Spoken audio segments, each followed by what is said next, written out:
मित्रों, आपकी बात आपके साथ राकेश मोहन त्यागी यूट्यूब चैनल के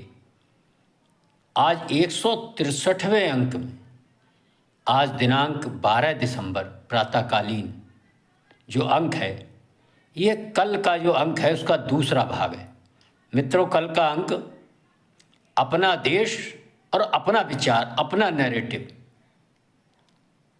और इस बारे में मैंने कल के अंक में आप सभी को विस्तार से बताया था। और इसके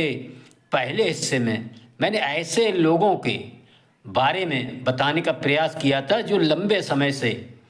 एक आध 1200 वर्षों से हमारे देश के बारे में कुछ तरह तरह के नैरेटिव और अपने को महान सिद्ध कर हमारे राष्ट्र के ऊपर लूटना, खसोटना, हमारी महिलाओं के साथ व्यभिचार करना, अत्याचार करना, हमारे मठ मंदिरों को तोड़ना और यहाँ की लूटी हुई संपदा से अपने देश में ले जाना और इसके बाद यहाँ राज्य करना। और उस राज्य करने के क्रम में किस प्रकार उन्होंने झूठे छल प्रपंच भरे नैरेटिव, कुछ विचार तब से लेकर आज तक, भाई चाहे आज के समय में आप देखेंगे जॉर्ज सोरोस हों अमेरिका के, हिंडनबर्ग जैसी संस्थाएं हों, कुछ वामपंथी ग्रुप हैं और कुछ ईसाई समूह, ईसाई राष्ट्र जो सामंतशाही अपने को बहुत आधुनिक, और ऐसे सभी लोगों ने मिलकर भारतवर्ष व उसकी संस्कृति और खासतौर से हिंदुओं के प्रति हर प्रकार से हर जगह, चाहे उनके धर्म ग्रंथों में मिलावट करना हो, चाहे उनके बारे में झूठे छल प्रपंच हो,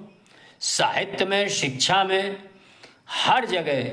एक इतिहास में मनगढ़ंत बातें रची गई थी और उनको किस प्रकार हमारे देश के भोले वाले सनातनी बंधुओं ने अपने ऊपर लाद लिया था और अपने को दीनहीन और अपनी सभी सांस्कृतिक विशेषताओं को जो लंबे समय की विचार यात्रा से पनपी थी, जिसने सारे विश्व को पूर्व में रास्ता दिखाने का काम किया था, सोने की चिड़िया कहलाता था। चाहे वो गुप्त साम्राज्य काल हो, सम्राट अशोक महान का काल हो, समुद्रगुप्त, स्कंदगुप्त, महाराजा हर्षवर्धन, व इससे पहले महाभारत कालीन, रामायण कालीन, वैदिक कालीन, जो भी समय आप देखेंगे, ये राष्ट्र सदैव अपने अनुभवों के आधार पर जो ज्ञान अर्जित करता था उससे पूरे विश्व को रास्ता दिखाता था। और इसका सिद्धांत था वसुधैव कुटुंबकम, सर्वे भवन्तु सुखिनः, सर्वे सन्तु निरामया। लेकिन आने वाले 1-1.5 वर्षों में हम सब ने देखा कि किस प्रकार से इस राष्ट्र, इसके समाज पर किस प्रकार के लांछन लादे गए थे।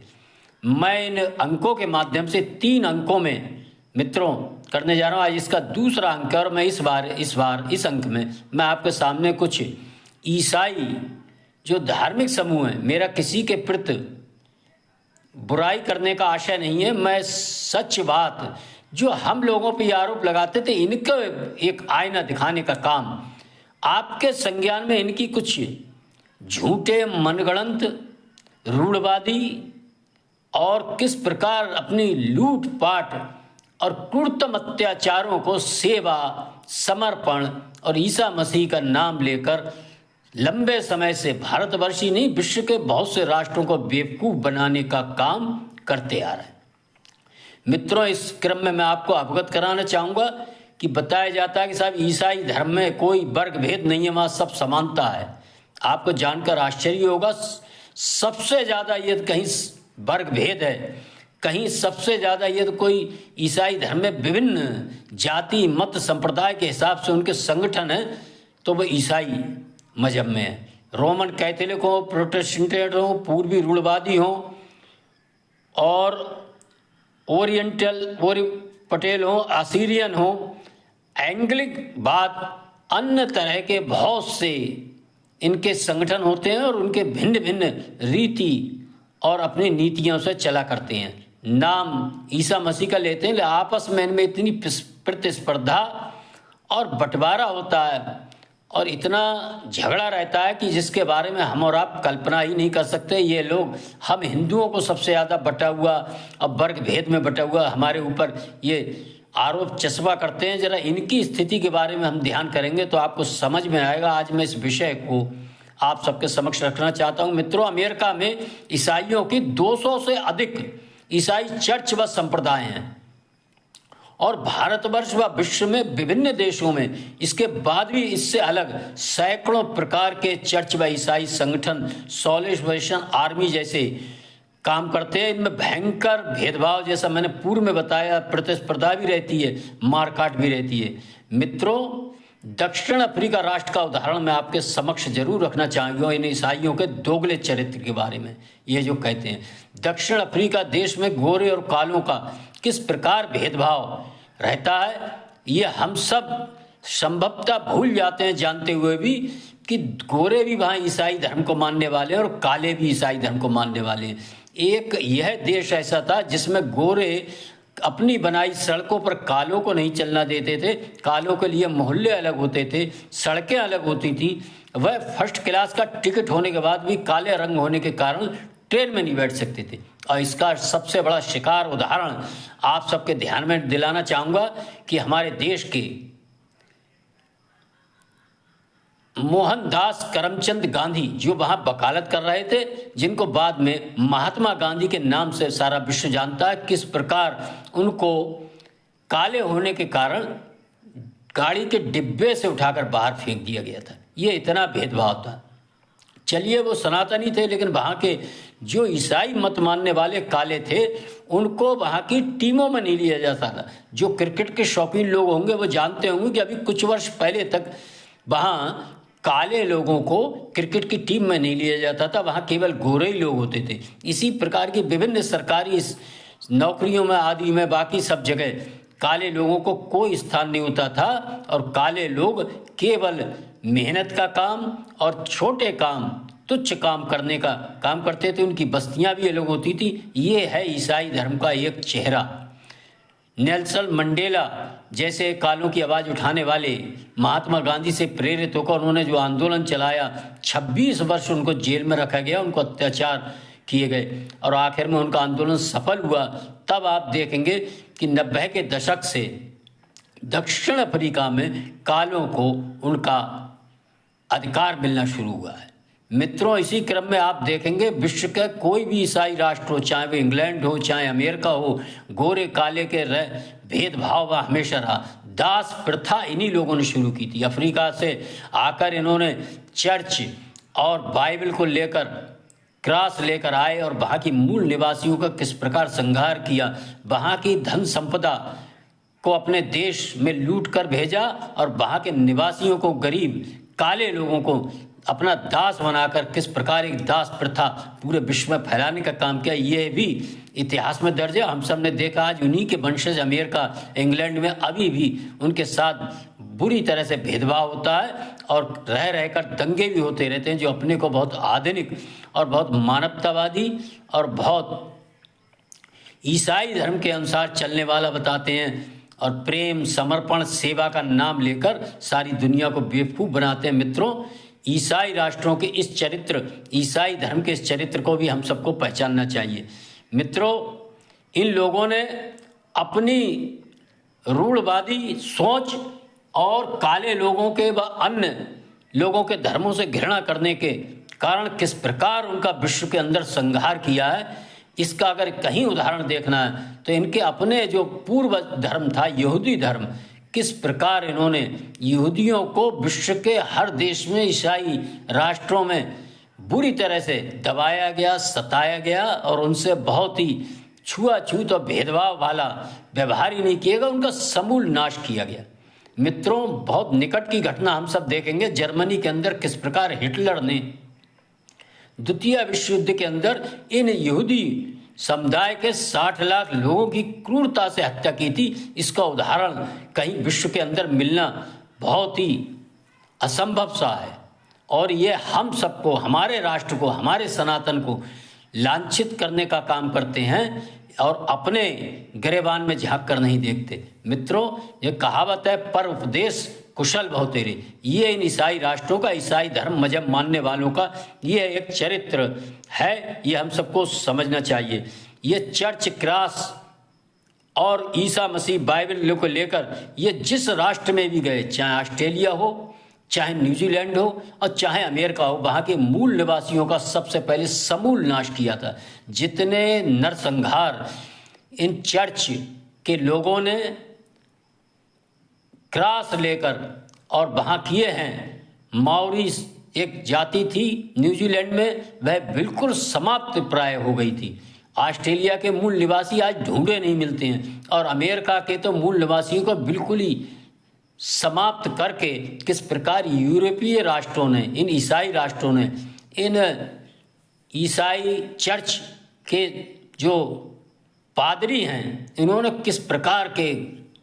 क्रूरतम अत्याचार किए थे, यह विश्व के अंदर जहाँ तहाँ बिखरे पड़े हैं। आज वहाँ के मूल निवासियों का कहीं पता नहीं है। हमारे देश के अंदर, गोवा के अंदर भी इन लोगों ने किस प्रकार अत्याचार किए थे, केरल में किए थे, ये भी हम सब ने देखा और महसूस किया है। मित्रों, इनके साथ ही ये लोग वहाँ सेवा, प्रेम और का जो ढोंग फैलाकर वहाँ की सारी धन संपदा को लूट कर ले जाने का काम पूर्व समय से नहीं, इस समय भी, वर्तमान समय में भी किस प्रकार राष्ट्रों का सत्ता परिवर्तन करना अपने हितों के लिए, किस प्रकार धर्म का सहारा लेना, चर्च और पादरियों के माध्यम से किस प्रकार पूर्वोत्तर के राज्यों में आप सब देखते हैं, वह विभिन्न राष्ट्रों में इस प्रकार सत्ता परिवर्तन कर वहाँ के मूल निवासियों के मौलिक अधिकारों का हनन कर किस प्रकार क्रूरतम अत्याचार करते हैं। चाहे वह विभिन्न राष्ट्रों में आप देख रहे हैं, नवीनतम इसका उदाहरण यदि आपको कहीं देखना है तो अमेरिका की ईसाई साम्राज्यवादी शक्तियों ने बांग्लादेश के अंदर किस प्रकार उपद्रव और कितने जुल्म अत्याचार कराने का काम किया है, ये हम सब देख रहे हैं। आप चाहे अफगानिस्तान के अंदर जो भी लड़ाइयाँ, जो भी नरसंहार हुआ, चाहे सीरिया के अंदर, इसमें बहुत बड़ा हाथ ये है तो इन्हीं ईसाई शक्तियों का और यही ईसाई राष्ट्रों का किस प्रकार विश्व में उथल पुथल का कारण बनते हैं, ये हम सब देख रहे हैं। मित्रों, मेरा इन सब चीज़ों का आपको ध्यान दिलाने का आशय यही है कि अपने निजी हित, निजी स्वार्थ के लिए तरह तरह के विभिन्न, जहाँ के मूल हमारे भारतवर्ष के सनातन के बारे में किस प्रकार के कुप्रचार लंबे समय से, एक मैकाले पद्धति, एक मैकाले, मिस्टर मैकाले हुए थे ब्रिटिश गवर्नमेंट के समय आकर, उन्होंने यहाँ की शिक्षा पद्धति में कैसी दोषपूर्ण शिक्षा पद्धति बनाई थी और तरह तरह के जो छल प्रपंच वाले जो विचार और जो नैरेटिव हम लोगों के बारे में, हमारे धर्म के बारे में, हमारे मजहब के बारे में, हमारे धार्मिक रीति रिवाजों के बारे में फैलाए थे, उसका बहुत बड़ा शिकार हम व हमारी युवा पीढ़ी आज है। वह अपने ही संस्कारों से को है समझने लगी। लेकिन आप सब देख रहे हैं धीरे धीरे इन विचारों से, इन प्रचारों, झूठे आडंबर भरे प्रचारों से जैसे जैसे हमारा समाज सजग होकर अपने बारे में सोच समझकर और इनके झूठे प्रचारों, छल प्रपंचों से अलग होकर सच्चाई को समझ रहा है, वह आप सब देख रहे हैं, वह राष्ट्र, हमारा सनातन विश्व के अंदर उसी प्रकार सम्मान ग्रहण करता जा रहा है। मित्रों, आज मैंने ये कुछ इनके बारे में जो आपके समक्ष ये जो बात रखी है, मेरा अनुरोध है कि आप सब, मैं ये नहीं कहता माने, इसके बारे में और शोध करें, मनन करें, चिंतन करें और स्रोतों से भी पता करें, और तब आपको लगेगा कि आज भी भारतवर्ष के अंदर किस प्रकार, मैंने पूर्व में बताया था, जॉर्ज सोरोस जैसे, हिंडनबर्ग जैसी संस्थाएं व अन्य CIA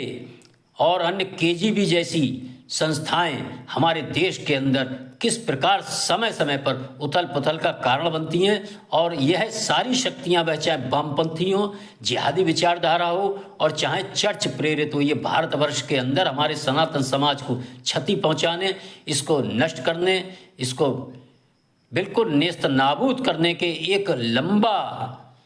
एक ध्येय लेकर चलती हैं। और ये सारे विश्व में ये एक होकर भारत के खिलाफ षड्यंत्र करती हैं। इसके तीसरा अंग जो वामपंथी आंदोलन जिसको कहते हैं, ये किस प्रकार के झूठे